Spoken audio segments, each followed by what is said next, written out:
I'm Sean Aylmer, and this is Fear and Greed's Sunday feature interview. I'll be back again tomorrow with another weekday episode of Fear and Greed, the normal mix of business news and interviews that sets you up for a successful day.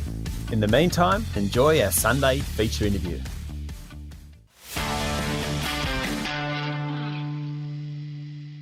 Today, something a little different. Business Wars is one of the most successful business podcast series in the world. There are literally millions of Business Wars fans who enjoy listening to David Brown tell the real story behind some of the most famous companies in the world. You learn a great deal about a business and its leaders, inventors, investors, and executives. You also get into the fascinating and personal world of the things that drive those people, their inspirations, and above all, their rivalries. As we hear in Business Wars, sometimes those motivations take businesses to new heights, occasionally into the bizarre and even to ruin. Throughout the series, you also appreciate the masterful storytelling skills of host David Brown. I'm pleased to say that David Brown, host of Business Wars, is my guest today. David Brown, thank you for joining me. Sean, thanks for the invitation. It's a lot of fun. I appreciate you doing this. You've got quite a background. PhDs, journalist, radio host. You love motorcycles, global politics, guitars, heavy metal music, apparently. You sound like a Renaissance man. How did you end up in Business Wars? Well, it was kind of odd. I used to be the host of a program called Marketplace on public radio here in the United States. And Marketplace is something of a sassy business show. When it began, I guess it must have been back around in the 90s. It was remarkable in that it didn't just do sort of the Wall Street and the stiff sort of front pages of the business section. It was very human and fun and said outrageous things, and it was a blast to work on. Well, when Business Wars was, when the idea, the concept was dreamt up by the folks at Wondery in Los Angeles, it turned out that, of course, there's been a major shift in the public radio sphere. A lot of those folks who really know the craft of audio production moved over to podcasting. And so they were looking for a host, and one of the persons there I happened to work with once upon a time. And she said, I know just the guy for this Business Wars thing. So she called up. I did a little audition on a speakerphone. And honestly, I swear to you, I thought it was going to be like a podcast or maybe two, Wow. And so it's become one of the most fun gigs that I've ever had the blessing to be associated with. So it's been a real treat. Who actually came up with the concept? It's kind of like a spy novel for business people. That's how I think about it. A bit John le Carre-ish, I'd say. I love that. Well, I'll have to use that one. Well, it was actually Hernan Lopez, who's the founder of Wondery. He came up with the idea, and it was basically, if the title doesn't give it away, and I think it's a pretty great title for what the program is, you're looking at some of these iconic brands, Microsoft versus Apple, or Nike versus Adidas, that kind of thing. And you have Blockbusters there in Australia, Once Upon a Time. Once Upon a Time. Well, Blockbuster versus Netflix was an obvious one. So the idea was to talk about these iconic brands, but in an historic context in which you sort of see the evolution of these brands before they were the brands that we know them today. And in the process, we're telling a story. So we're doing a lot of acting in the course of the podcast. We're not just talking about the brands. We're actually unraveling a story, but we have dialogue. And I think one of the biggest challenges for me, because I come from public radio journalism, was having to do the voices, because I'd never had to, sort of do that kind of acting before. But and so that was a challenge, but it's also a growth opportunity. So, but I've enjoyed it. So how do you come up with, you mentioned Blockbuster versus Netflix. That was the very first one. But then you've gone on to do so many other ones, big wars between different organizations in different sectors. It's quite incredible the information you get. Listeners give us great ideas. Now, I should tell you that Wondery has a terrific staff of researchers and writers. In fact, some of the people who have written these series have literally written the book on the industries that we're talking about, right? Right. So, for instance, when we did, I don't know if you've ever heard the name UNIVAC, but UNIVAC was one of the first computers. And UNIVAC versus IBM sort of laid the groundwork for what would ultimately become the personal PC revolution. Yeah. And so we had, as one of the writers for that series, someone who had actually been a part of what is considered to be the definitive book. But then you have to tweak it and twist it, because as I'm sure that a lot of your fans know, and I'm certain that you do, writing for the ear is a different animal than writing for the eye, so we have editors who will try to pull this apart and get it more in line with the oral storytelling tradition. And that's before I get a chance to see it. Right. And then when I'm doing the podcast, I'm in a little booth here at my house, and have a producer in one ear, and we're going through the script, and quite often we're having to redo things and that sort of thing. But she's listening in and correcting me or telling me, no, that he needs to be mad, So there's a good bit of that going on in the process of recording. And then that audio gets sent to a sound designer, and the sound designer works in the sound effects and the music and all that based on cues that have been provided by the producer. And then it goes through another whole listening session, and then it comes back for tweaks and changes. But it's a bit like, I've never been involved in movie production, but it's a bit like that. You have so many different ears on this content. Stay with me, David. We'll be back in a minute. I'm talking to David Brown, host of Business Wars. How do you come up with the content? They have to be iconic because, of course, in any industry, you have little known names, but the battles may be epic. Yeah. Unfortunately, it's not going to be particularly interesting to people who don't have their own personal association with it. And that's what it's all about. I mean, in a perfect world, and I don't want to overstate this, although I tend to, but I think, when you see people wearing T-shirts with Nintendo, right here, and they don't work for Nintendo, that says something about that brand. And so we look for those companies that not just have great stories to tell, but also have a place in our hearts, in a sense. Yeah. That's important. Do the companies ever help you out?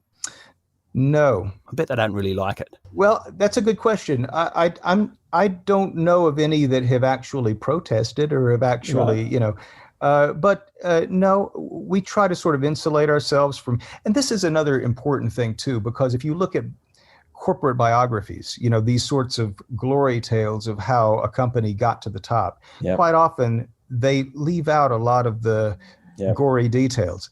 And so part of the business of Business Wars is trying to find out about those personalities, because look, business is kind of boring, but if you're talking about the people behind it, oh man, that's where the mother lode is, right? Yeah. I mean, it's just all about these personalities. Companies don't engage in strategy. People engage in strategy. And that's the heart and soul of Business Wars, I think. So what I really noticed when I started listening to Business Wars, in every episode, there's a moment where you have characters, basically the heads of the businesses, talking to each other, pondering an issue. It's very real life.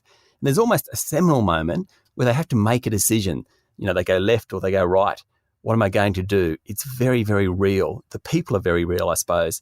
You must work hard to try and bring that out. We do. It's funny because I know that a lot of your listeners are aware of concepts like first mover advantage, which is something that comes up in business school case studies. And this is first mover advantage is this idea that if you can conquer the mountain first, then you'll sort of own the territory. Yep. Amazon is sometimes cited as a first mover advantage story. But the truth is, what we've learned what I've learned in the course of doing these Business War stories is that the first mover advantage is often overstated. A perfect example is we're not using Netscape right now. Right? I mean, I don't use Netscape. The last time I did a web search, I wasn't using Yahoo. I was using Google, right? So clearly, I mean, just look around you and think about the things that we eat, the things that we watch, the things that entertain us, the things that we care about, that we're passionate about, the brands that we're passionate about, quite often aren't those first out of the gate. These are companies that quite often have figured a way to navigate this battlefield in a way that is consistent with what it is that customers want, but also at the same time going for something larger. Sometimes they're going for the other guys. Sometimes they're going for the big bucks. Sometimes they're going to establish something in a kind of legacy sense. And I rather think that the story of Elon Musk and SpaceX, and which is coming up on Business Wars pretty soon, that's one of those larger than life sort of historic sort of, we look for those kinds of stories. Do you think there are common traits of the people that succeed? It's tough to say. I think that everyone involved with an iconic company has a vision and a focus, which, is easy to for me to say vision and focus. But the reason that I think it's important to emphasize that is because quite often in business, people are focused on strategy and tactics, and tons of money spent on building up organizations that pursue strategy and tactics. But it's the vision thing, as they used to say, that I think all of these people have. There's another trait that I think that all of these visionaries, and I take that right down to even small entrepreneurs, they definitely have a vision.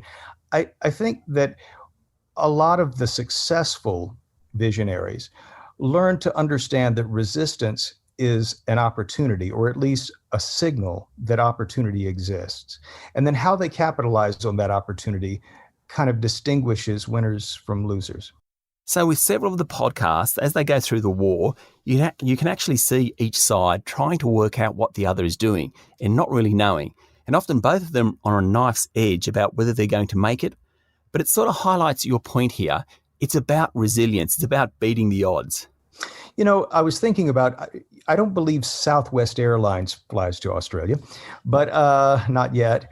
But someday, I'll bet. We did a series on Southwest Airlines versus American, and obviously this doesn't per se. I mean, of course, folks in Australia know about American Airlines. It's a dominant global carrier.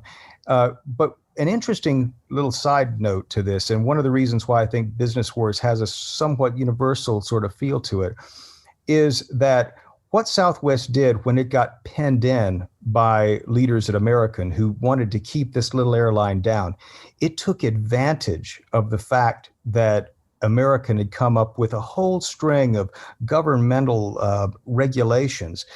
American had the lobbying power to basically try to restrict this little airline that could within the confines of Texas. Well, Southwest took advantage of that. In fact, it was restricted to flying in and out of Dallas from Love Field, L-O-V-E.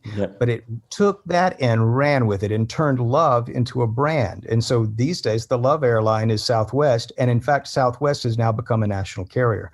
So that's a very small story, but I'm saying that anyone who knows or is interested in business or the way that these fights happen can extract incredible tales from companies that may not yet be completely global, but no doubt Southwest is going to be one day. I have to say one other thing, and I find this really interesting, Sean. We get a lot of listeners in Australia and India. Now I'd have to go back and do the numbers here, but I have to say that for some reason we really, a lot of listeners, and it's not just that they're listening, they're commenting too. We get tons of comments from folks in Australia and India. I'm on LinkedIn and I've sort of limited my social media exposure, but not a day goes by when I don't hear from a listener or more in those two countries. Fascinating. I think the media in Australia is very focused on business relative to other places around the world. So maybe that's it. Just quickly on Southwest, you mentioned them. That airline had a very strong leader. How important is it that you have a strong leader at the very top of the organisation? I think it's real important, but I think that having a strong leader obviously isn't sufficient. One of the things that strong leaders tend to want to do is to retain that sort of position within a company, especially when a company gets successful. There's this idea that everyone wants to be the next Steve Jobs or wants to be the next Herb Keller of Southwest. Everyone wants to be that next leader. But the truth is, another strand that comes out of analyzing these business battles is that it's not sufficient to map out your battlefield. You have to be willing to share that map with those that are working with you. And if you don't do that, quite often you can lose the way. And you find major companies, I don't know, they used to call it Woolies in Australia. Yeah, Woolworths. Right.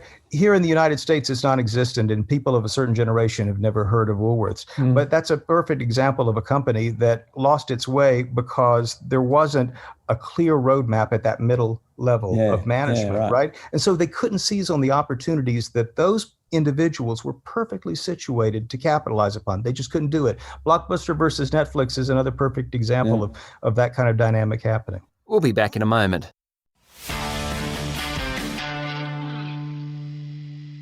My guest this morning is David Brown, host of Business Wars.